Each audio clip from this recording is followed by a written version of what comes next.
Well, the workload is picked up. This is what's in the shop right now. I haven't had a chance to organize them. 3 372s, a 562. A couple of those 372s got straight gassed. Yeah, the story on that one was when they try to pull it out of a pinch, they pull the anti-vibe springs and bits and pieces apart, so I have to see what's going on with that.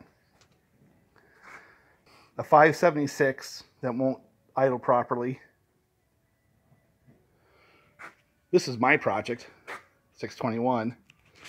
The 450 project, which I started. The 251 steel that got run over by a skidder. And this is a 390 where the ignition just quit. So I'm a little surprised. That one had a new ignition system. But on the 621, I got it running the way it is there. I was having troubles before and found out that the plug wire was arcing to the cover. So I have another cover we're going to see, and coil. Maybe that one works a little bit better. If not, then I have to start getting innovative in ways of sealing up or insulating that plug wire so it doesn't do that. Well,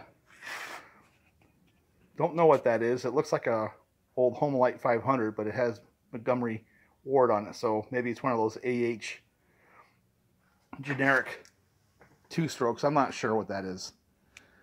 But they want me to get it running, so I'll give it an honest try. I don't know if parts will be available or not, but we'll give it a shot.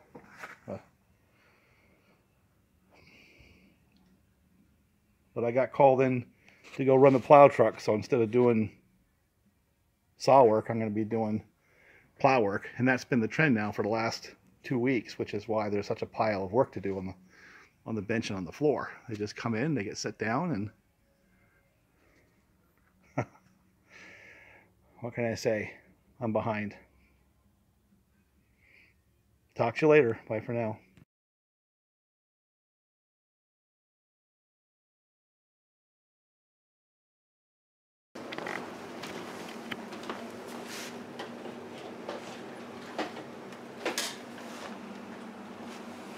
When you have sort of a country home where you have things that make a lot of dirt,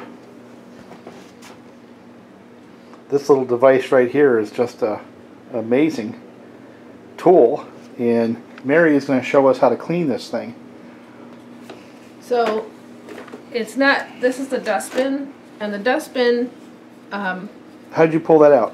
There's just a little lever, just a press, Hey, and it pulls out.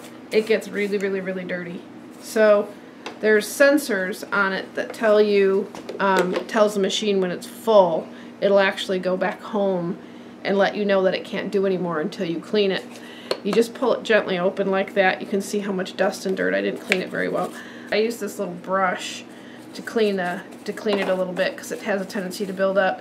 And if it starts building up too much dust around it, it thinks it's more full than it is. So if you just do that every now and then, that helps.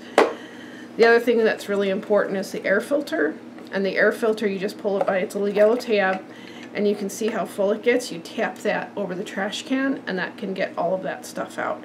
You can get new ones of these, and Roomba recommends that you replace them periodically. It's in the instruction manual. Can I blow it out with compressed air?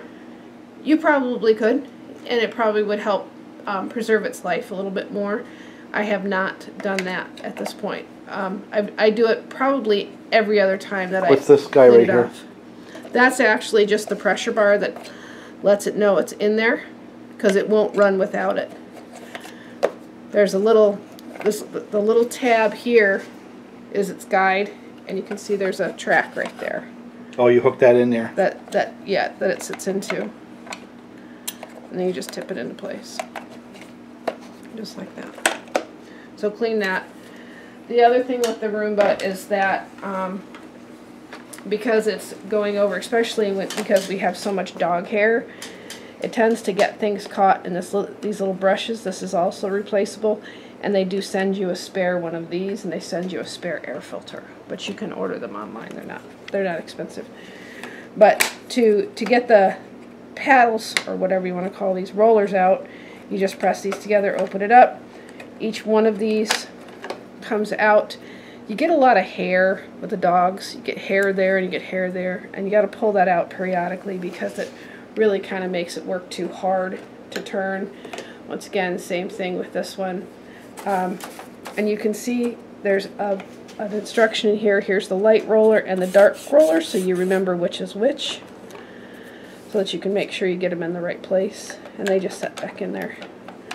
It's pretty obvious how they sit in, because there's, you know, just it's on track. Oh, I see. They got the crown. Mm-hmm. I stole that and just basting brush. Anyway, that's it. Okay, put it back together, and how does it go back to life? So, it got stuck, and it told me it got stuck because it rolled over a cat toy. So you just put it back on the floor. It has a GPS in there that tells it to go home.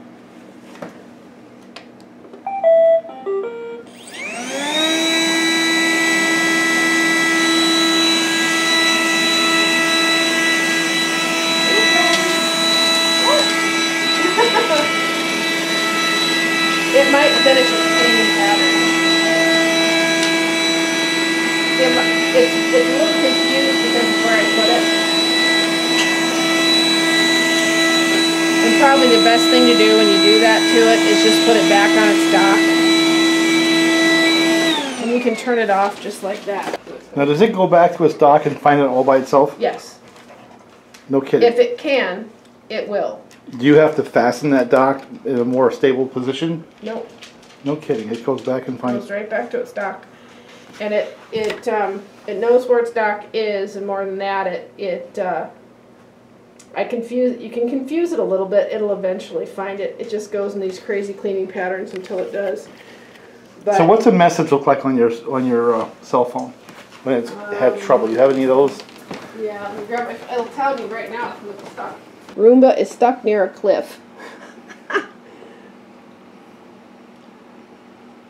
So it tells me that it canceled what it was doing and that it was stuck. So now it's telling me it's ready again. It also tells me what its battery is. No kidding.